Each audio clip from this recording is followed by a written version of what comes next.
Hi, my name is Jessica Sharonbrock, and today I have glitter here, and we will be demonstrating some techniques on bandaging. The three types of bandaging that I'll be going over and discussing today are the polo wrap, the standing wrap, and the stack wrap. It's important to keep in mind with any of these bandaging techniques, you're just protecting the leg from an existing injury or a possible injury that could occur. It's important to keep in mind two things that can go wrong with bandaging are cording of the legs, which is a severe problem. Anytime you wrap a bandage too tight, or anytime you wrap for that matter, you run the risk of cording a horse's leg, which is restricting the tendons on that horse's leg, ultimately causing a more severe injury to that horse's leg that would require a vet's attention. So the first wrap I'm going to discuss today is the polo wrap. The polo wrap is a very basic standard wrap that you would utilize anytime you are exercising or working a horse at your discretion or your trainer's discretion.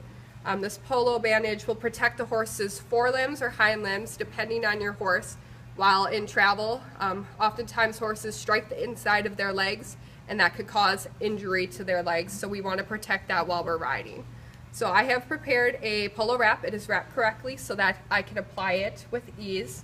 I'm going to apply it to Glitter's left forelimb, and before I do that, I'm going to make sure that I'm safe and I'm always aware of my horse's presence and her body language, just so that I don't get injured or the horse doesn't get injured. So I'm going to go ahead and apply the polo bandage. In order to do this, I like to start higher up. That's just a personal preference, and I like to wrap outwards. So my wrap is going to track outwards, counterclockwise on Glitter's left side. So I'm going to take my wrap and I'm going to place it on the inside of the cannon bone, like so. And I'm going to begin my wrap. And I'm not really going to pull hard on it. I'm just going to kind of let my polo wrap roll. If I feel like there's areas that are loose, I would give it a snug while I'm coming across the top of the cannon bone or the front of the cannon bone. And it's important to keep even spacing, minding wrinkles on the polo wrap. I can feel that on the inside. And I'm going to keep my wrap straight, like so. And I'm going to start thinking about applying a V once I get towards the fetlock. And that's simply just giving this polo wrap an anchor. I'm going to angle it downwards right here, cup the fetlock, come back around, and create a little V here, which is kind of desirable for many trainers or in the industry.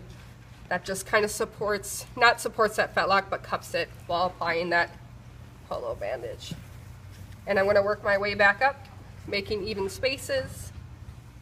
And I like to end up at the top, back where I had started, because I believe that lessens the risk of the horse disassembling the polo wrap while exercising. And it's smooth, it's even, there's no wrinkles, and that's how I would apply the standard polo bandage.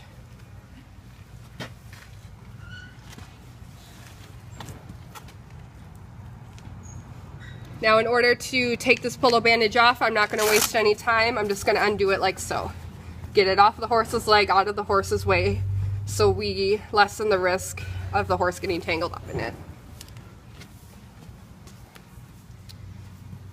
The next bandage I'm going to perform for you today is the standing wrap. There are a few different materials that you could utilize for the standing wrap.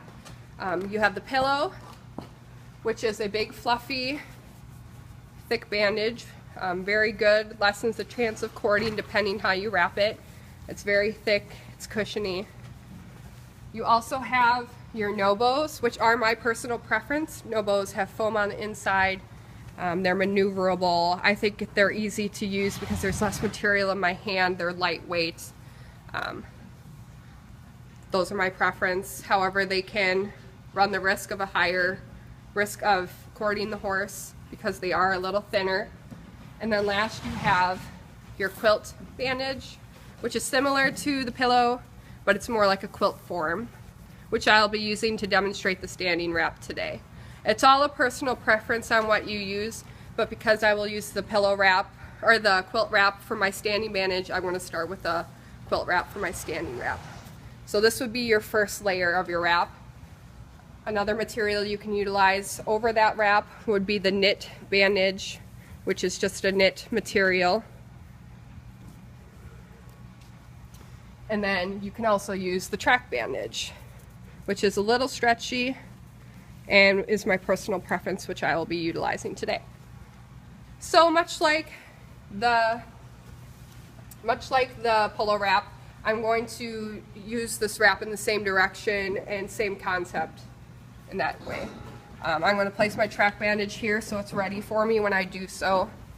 Because today I will be applying a standing wrap, I'm going to anchor my, because today I'll be utilizing a stack wrap, I'll utilize my standing wrap a little lower so I can create that anchor for my stack wrap. Normally I would not anchor it that low, but for today's purposes I will. So same like the polo bandage, my wrap is already secure, it's wrapped. I'm going to start on the inside of the cannon bone, and I'm going to make sure that this is all aligned with the cannon bone.